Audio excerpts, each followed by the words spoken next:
La culpabilité, le péché, la faute sont paralysants. Nous ne devons pas nous laisser enliser par tout ce fardeau pesant. Soyons tolérants avec nous-mêmes. Pardonnons nos faiblesses. Reconnaissons que nous sommes de pauvres pécheurs. Demandons, une fois que l'on s'est préparé pour repartir dans le renouveau, pardon à Dieu. Le baptême nous a lavé de nos péchés et malheureusement nos faiblesses nous ont quand même fait chuter. Faisons appel à la miséricorde surabondante, éternelle, infinie de notre Seigneur Jésus-Christ. Célébrons Dieu pour sa grâce qui va évidemment nous être accordée.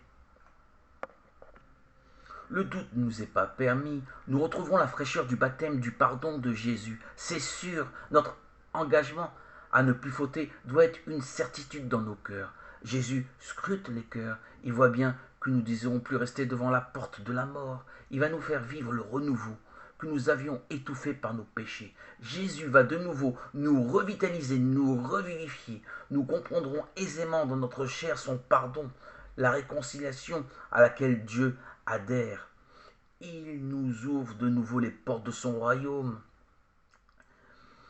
qui n'étaient d'ailleurs jamais fermées.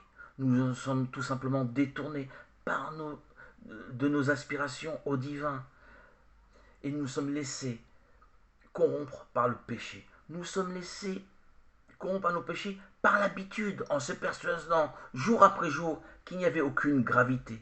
Les tentations gouvernaient notre vie, animaient nos vies. Les péchés nous ont écrasés, étouffés. Nous étions plus irrigués de la vie de Dieu. Nous revenons au Père inexorablement, tel le Fils prodigue qui revient à son Père.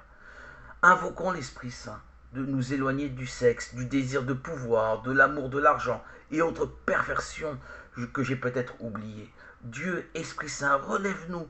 Nous n'en pouvons plus. Nous sommes submergés par nos péchés, nos fautes, nous accablent, nous étouffent. Nous ne voulons pas mourir par nos péchés. Nous voulons retrouver notre liberté, cesser d'être enchaînés, esclaves, tributaires de nos désirs, soumis aux attractivités fleurissantes, aguichantes, alléchantes que le diable nous propose avec facilité dans cette société moderne. Esprit de Dieu, tu es plus fort que lui. Ce vulgaire tentateur ne peut rien en ta présence. Accueille-nous, donne-nous de recevoir ta grâce, ton pardon, que nous puissions entrer dans la joie de notre Maître. Nous avons le regret profond de t'avoir offensé, le désir profond, en toute conscience, de revenir à toi. Nous réalisons que résider en ta compagnie, sans faire de compromis avec le diable, est le meilleur enracinement, le meilleur investissement pour ne plus rechuter.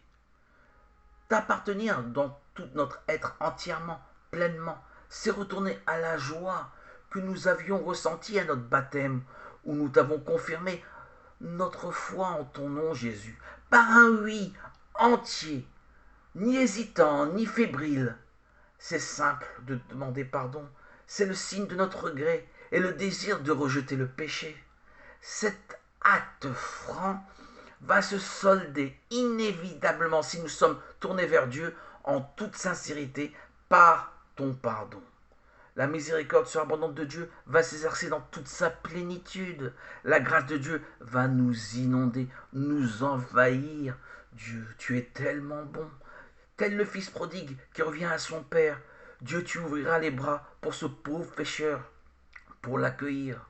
Rencontrer la miséricorde de Dieu est un véritable bonheur.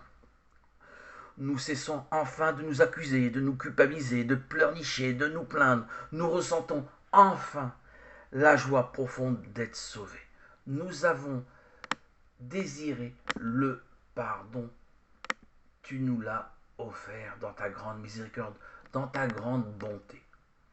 Alléluia. Gloire à Dieu au plus haut des cieux, et paix sur la terre aux hommes qui l'aiment. À toi, Seigneur, tout honneur et toute gloire pour les siècles des siècles.